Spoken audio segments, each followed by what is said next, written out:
What's going on, guys? We had some new cards revealed this week. I guess like the main topic that we kind of want to talk about is the new card of the week, which was Edge. But I think we're going to kind of work our way from the most the older stuff that's been revealed since the last video, which we talked about the Griffin Knight twins. So we've got not that many, actually, 6, 7, something like that, 7 spoilers or so. So just kind of want to talk about a few of these and kind of give like a high level in a vacuum type of perspective of how like we're evaluating these cards at the moment. If you play Final Fantasy TCG, there's a very good chance that you've purchased cards from Nerd Labs already. Nerd Labs has nearly 2,000 completed sales in just over the last 11 months or so, with overwhelmingly positive feedback. We're on TCG Player, but just as a little hint, if you follow the link in the description, there's no price floor when prices are updated on a daily basis. Always happy to support the stack. Let's get back to the video. Choose a forward in your break zone and add it to your hand. I think that's perfectly fine. I don't feel like paying 6 for it is the way to go. I think we have better options. I guess it's nice that we kind of have it on demand in a sense. But like I said, I think this card is perfectly fine. Oscar, I don't know if being the Earthman, if you have any deeper insight into like what this really helps Earth do. I mean, it is literally an Earth card. Like it is the most. It's a 6 CP Kusith, basically. Yeah, It's a forward though, not even a, yeah.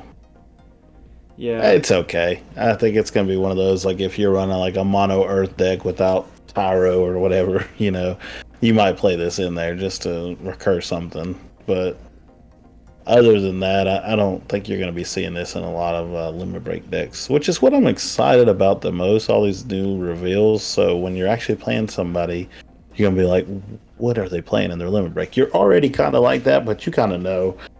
You see Water, yeah. You're going to see Leo. You're going to see Tidus. Like, you kind of know what to expect. Right. But as the more that come out, you've got plenty of options at that point. Yeah. And people just might have their own little tech. Yeah. Ultimately, I think, I'm not jumping out of my seat for this card. Nah, by no means. So, next we have Grahatia. I don't think there's a world where we play this over the Opus 20 Grahatia. The fact that this is the only Grahatia in the game, and the fact that it does not have a special on it, is what deters me from playing the Opus 23 Graha. Simply for the fact that to remove a Grahatia in your break zone means that we're already either like late game with this specific card, or we are playing both Grahatias. And I can't foresee a reason why I would play both Grahatias in a deck when neither of them have specials. I guess Lightning is kind of turning into that like Dredge style deck where we just kind of mill ourselves out to gain some benefit. So if you are playing it in some sort of like self-mill shell, I could see maybe it being whatever, but I still just don't think like Dull 2 and deal them 4K is really relevant right now. No. I like the fact that it dulls 2. I don't hate that, but I mean dealing them 4K, like literally in a vacuum, right? Going up against some of the better decks in the format right now, 4K does not kill hardly any knight, especially if they have Corilla out on the field. It does nothing for you.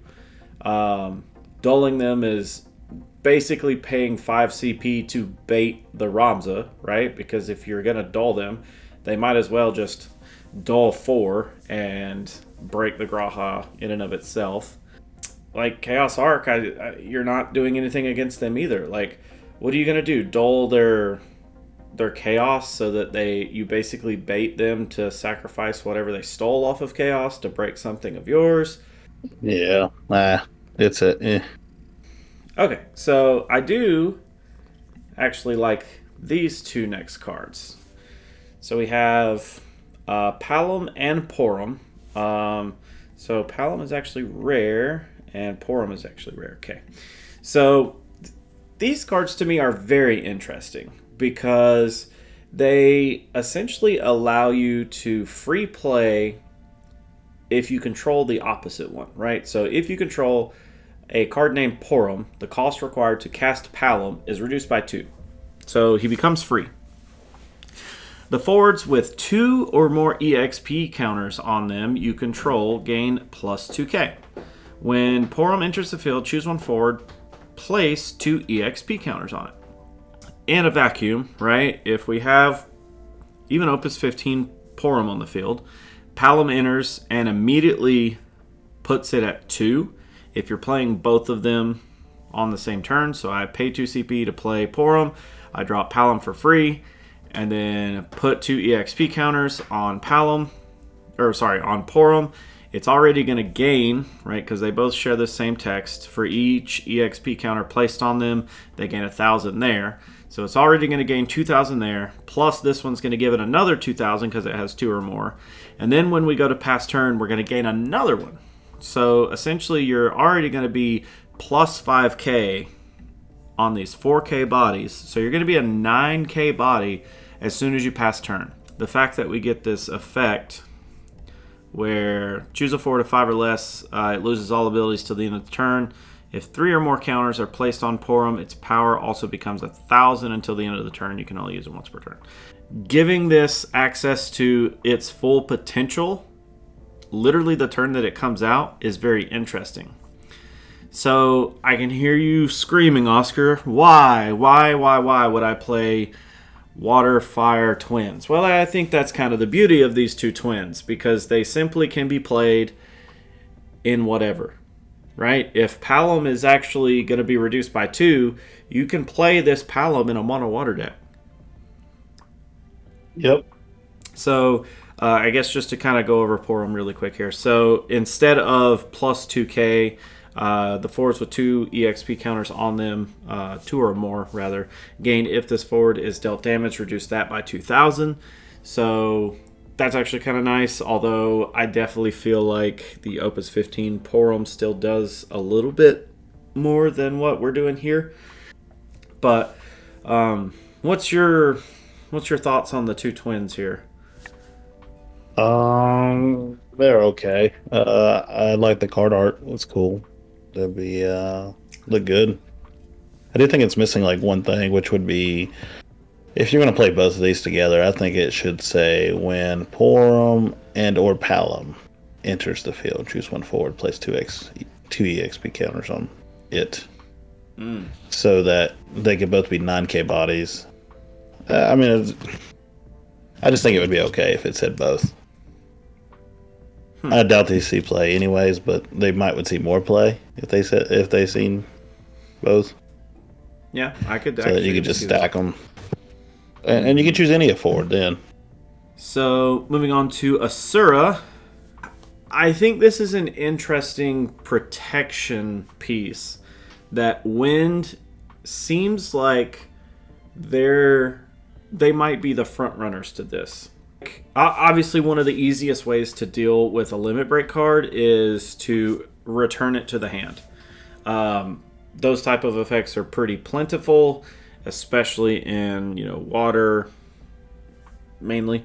Anything that you can do to kind of bounce the forward off the field, you're now just straight up removing that card. So Wind having access to protect their Wind limit breaks, I do think is pretty big. Problem is, I don't care about the Wind limit breaks at the moment. Once we get a decent one, maybe this card's stock will go up. Power of this forward cannot be decreased by your opponent's summons or abilities. I also think this is quite interesting, simply because this has long been seen as the preferred method of getting rid of something. Obviously, dealing damage is a quick and dirty way to get rid of something, but if you can reduce something's power to 0, then you effectively kill it without any sort of protection, so to speak. I think it's unique that wind is going to get it. I don't think that wind necessarily needed it. And activating all the forwards you control, whatever. I don't know. I can't really think of anything that's like super interesting here. Nah, same. I don't think this will see much play, but I could be wrong. I like the art. It is a little scary, but I like the art. Yeah. Vincent. Big Bad Vincent. I don't hate the effect by any means. I just don't think that we have a way to like truthfully accelerate this. I do find this interesting if you were playing some sort of Cloud Pod deck. If you had a way to create a string of Category 7 forwards, then you could essentially pick this guy up. We need a way to really like combo off. And I'm trying not to use the Eldnarsh OTK as an example here, simply because I don't know that we need this guy in that. I mean, that's a very self-contained loop. There's no real big reason to like warp this guy for any reason. And yes, we could definitely get him out in that specific situation. We could get him out in one turn, but like what's the benefit, right? What are we really doing? We're breaking a forward and a backup for doing that. At the speed in which the game's going right now, I don't know that we actually get this guy out if we warp him. I think this card is going to be, unless we get some sort of Category 7 engine in this set, or in a very near future set, I think this is going to suffer in where we just never see it played because it's just a little bit too expensive. It's too expensive in the Warp 6, in my opinion. 7 CP, I don't hate. But I hate the fact that he has to enter to warp, or from warp, to get both the forward and the backup breaking. Yeah, that's true. I don't see it seeing much play. I think it should say something else.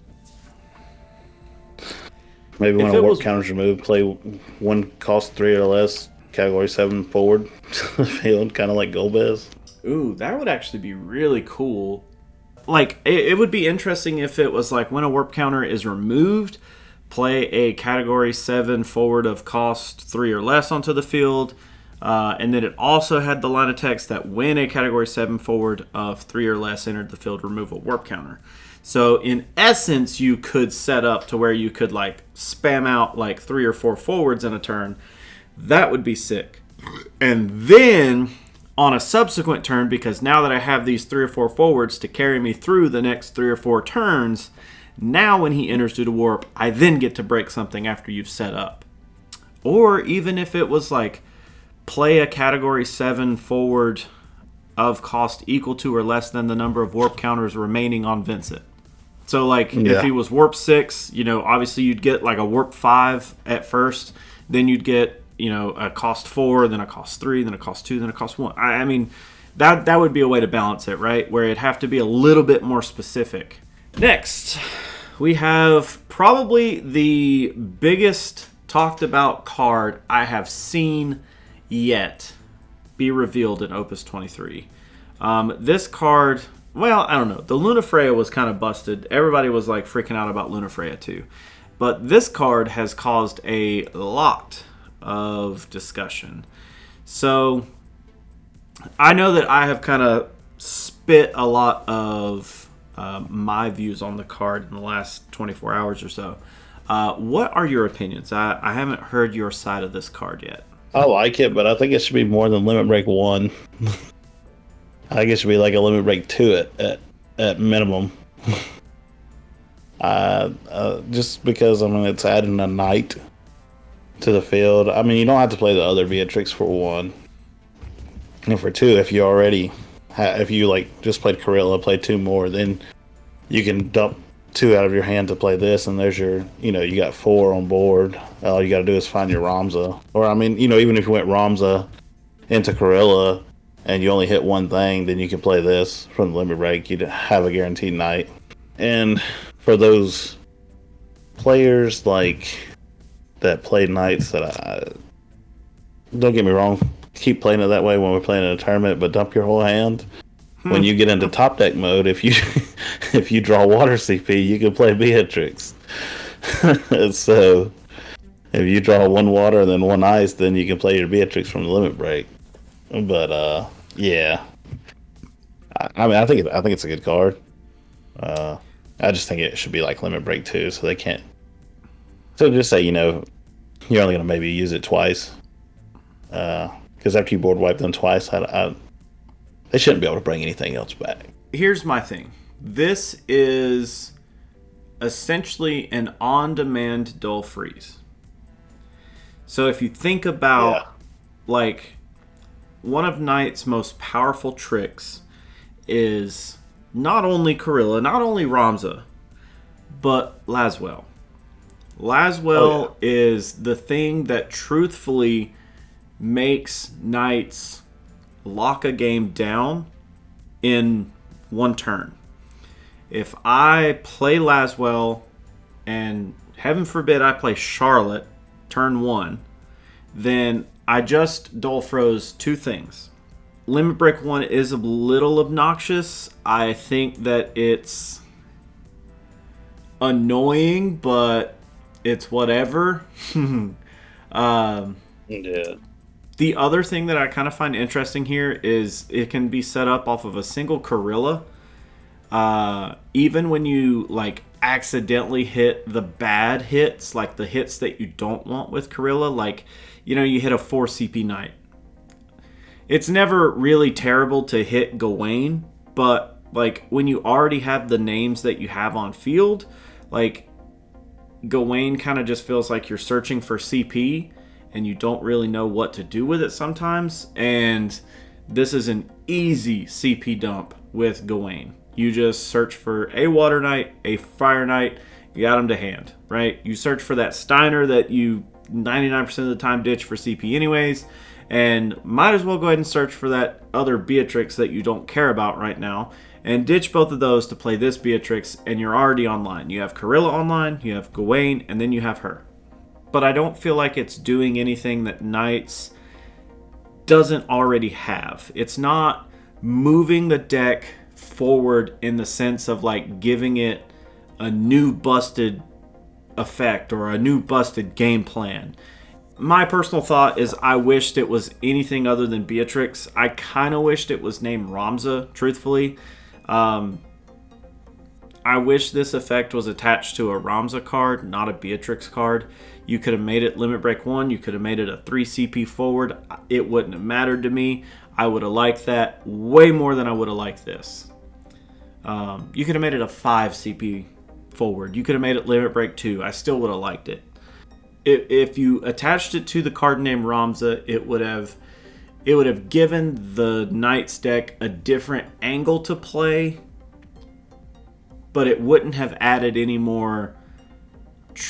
It would have added some more consistency just because it was a job Knight that you could play to the field. You can't ignore the Laswell there, but it would have given them a different direction to go because they wouldn't have been trying to, cast this big 7 CP monstrosity. I do like that it has a straight break.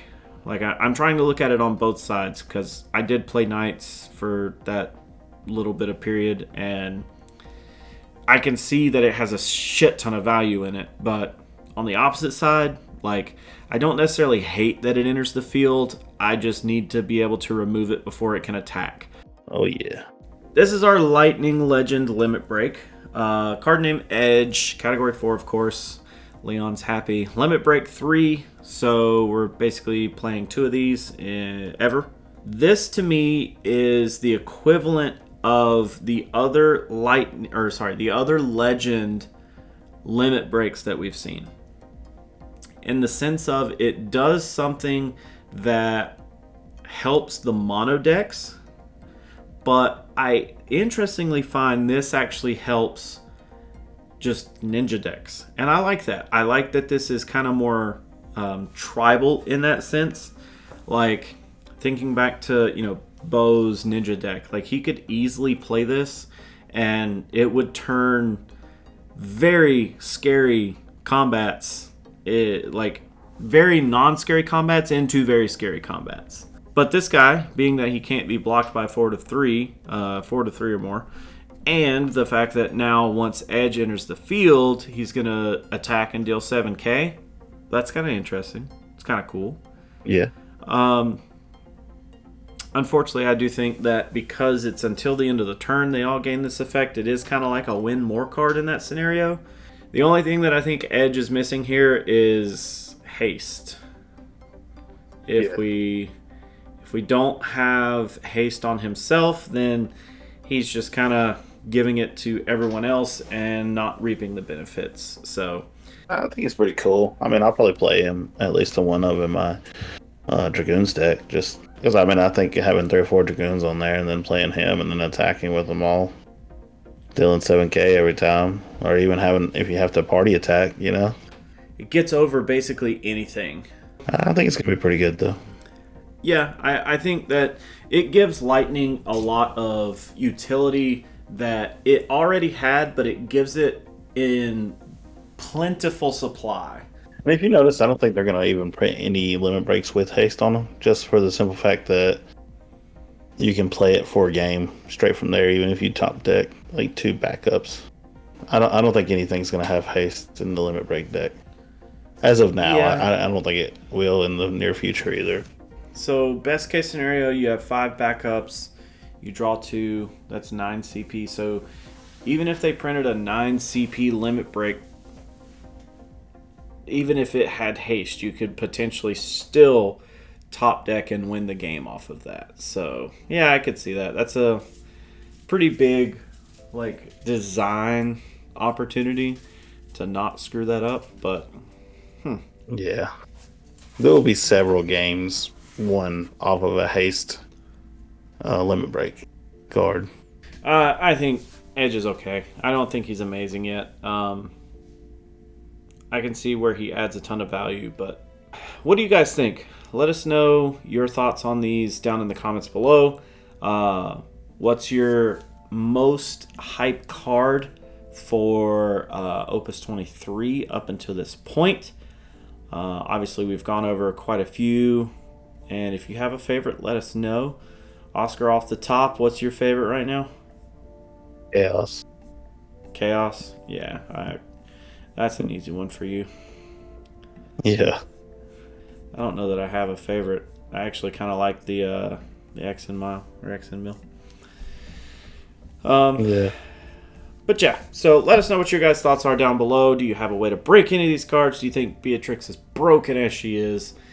Let us know. Love to hear from you. Till the next one. See you.